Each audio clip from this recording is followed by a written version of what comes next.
Government is the world's biggest procurer of product, right? So that's a huge opportunity for someone like us. Rosemary Chopek is something of a rock star in the world of government contracting. We were able to do business with the government within 60 days of starting the business. At just 33 years old, she's mastered the art of getting diversity certifications, bidding on government contracts, and, you guessed it, filling out piles of paperwork. If you know Rosemary for any length of time, you'll kind of come to realize that she doesn't necessarily do things the way everyone else does. Where so many are turned off by red tape, Rosemary sees her dream customer, someone who's reliable, pays their bills on time, and not only wants, but has to buy products from a small business. When does the customer need that quote back by? I did the quote already. Okay. But I want to, if I can follow up on it. When she launched Guerrilla Stationers 3 years ago in Huntington Beach, California, she was bound and determined to get her small business a slice of Uncle Sam's pie. We definitely started the company knowing that we would go after government and diversity business. So that was always our plan, to become a diversity supplier, because I think that that's a niche in the market that's not 100% fulfilled at this point. But it's hard to get that first contract. So how did she do it? Actually, for her, it was just about experience.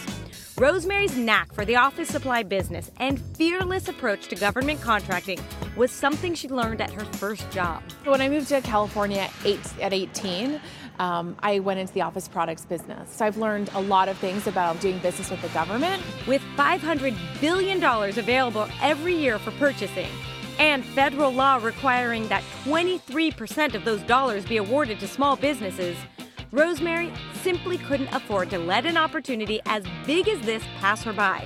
She had to go out on her own and start a business. Hey Heather, it's Rosemary Chopek, Guerrilla Stationers. Hope you're having a good week so far. For the uninitiated, working with the government can be daunting.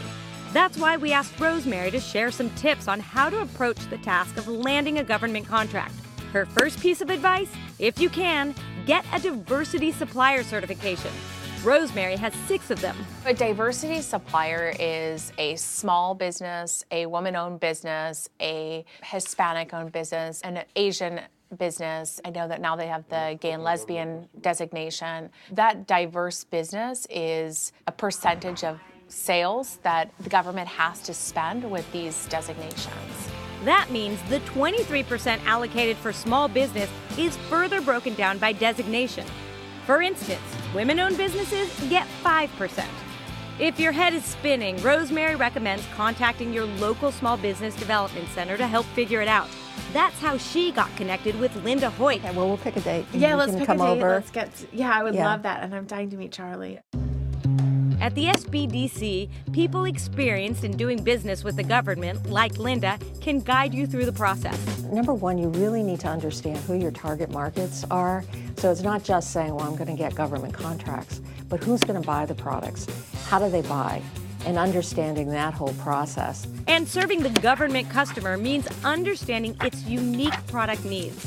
So the government is looking to purchase recycled products. It's one of their key initiatives. And we're able to provide them recycled products via remanufactured toner cartridges like you're seeing today. Understanding what products appeal to the government led Rosemary to buy out 2 smaller companies to diversify and broaden her product line.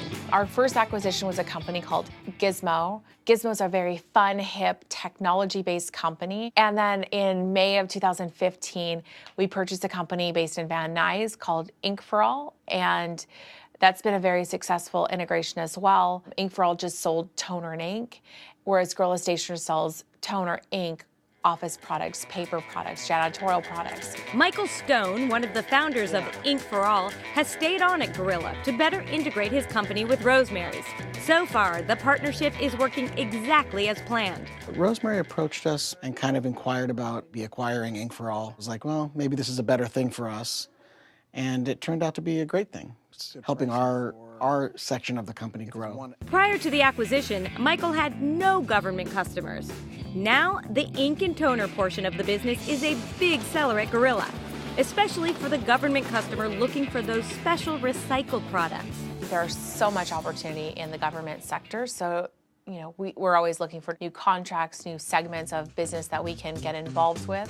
Another way to find out if indeed you want to work with a government agency and if you're qualified to is to go to a how-to class run by the organization. If you don't understand how to do business with an agency, they regularly have classes, how to do business with this agency, what paperwork they require. And there's the dreaded word, paperwork. It's government, so it is going to be, it's all about the paper, unfortunately. She had some experience, so she knew what she was up against, and she understood the system. For somebody that's starting out totally new, it takes a while. Linda says once all that paperwork is figured out and that first government contract is snagged, getting others to follow becomes easier.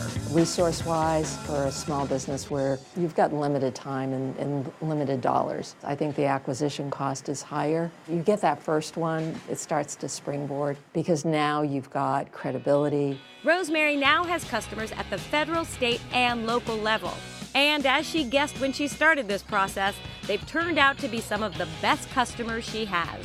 They pay their bills on time. So with the federal government, in some cases, it's net 10. So before they pay big businesses, they pay our invoice.